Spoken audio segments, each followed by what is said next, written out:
What's up, guys? This is Ty again. In this exciting video, I want to talk about the different things that you can do to increase your sports performance or your athletic performance. And we're talking about sports such as, your traditional sports such as football, basketball, baseball, golf, tennis, mixed martial arts, anything, okay?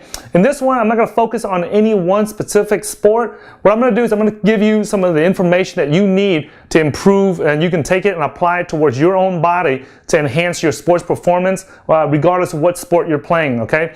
First, I'm going to cover some of the things that you cannot change, okay? There are certain things that athletes are born with that you cannot change, and you can see someone else have it and there's nothing you can do to acquire it. The reason why I'm going to cover this first, the things that you cannot change about your athletic performance, or the things that make the least amount of impact or the least amount of improvement in your athletic performance, is because I do not want you to waste your time fooling around with it, because it's not going to help you improve your sports performance, okay? So let's go ahead and dive right in. I'm going to cover several different sections, and this stuff is going to be very revolutionary, guys, because I'm mixing the Eastern and the Western methods of increasing the overall human performance here, okay? So the first thing I'm going to cover is the genetics, okay? There are several key genetic factors that makes an athlete stronger, faster, jump higher, do all these things, okay? Without any kind of training whatsoever, just naturally they're born with it. The first thing is the number of fast twitch fibers. If you're not clear on what fast twitch fibers are, just a quick review. The fast twitch fibers are the fibers in the human body that allows you to be explosive, to be fast, to be big, to be strong. These are the fibers that grow inside your body to allow you to increase your sports performance. The other half of your body is created by slow twitch fibers, and those fibers are not really that critical for you to train to increase your sports performance, unless you're looking for some endurance and conditioning.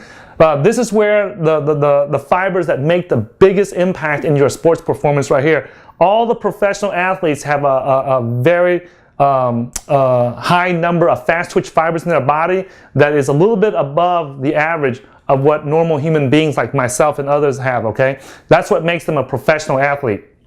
Now, the other thing too is the muscle insertion, okay?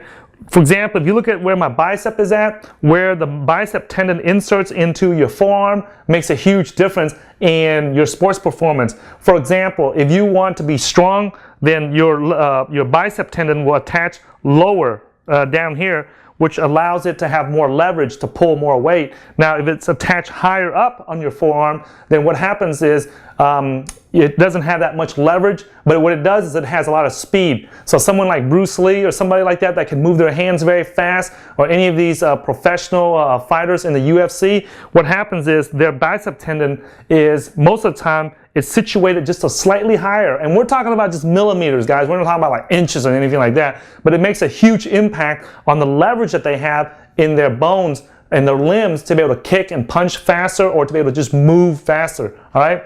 The other thing that is also important is your limb length. What I mean by that is the length of your arms, or the length of your shin bone, or your thigh bone, or your humerus bone, or any of that. What it does is that the longer the length is, the more leverage that you have. And depending upon with the combination of where the muscle is inserted into that bone, it has a huge impact on how fast you can move your hands or your legs. And the other factor that you want to look at that's genetic is your bone size. This is something that hardly anybody ever talks about, is the bone structure that you have to be a professional or high-performing athlete. And what I mean by that is this. If you do a cross-section of my arm, and let's say that you cut my arm in half and you look at the side view of it, you might see like a this big of an arm, right? And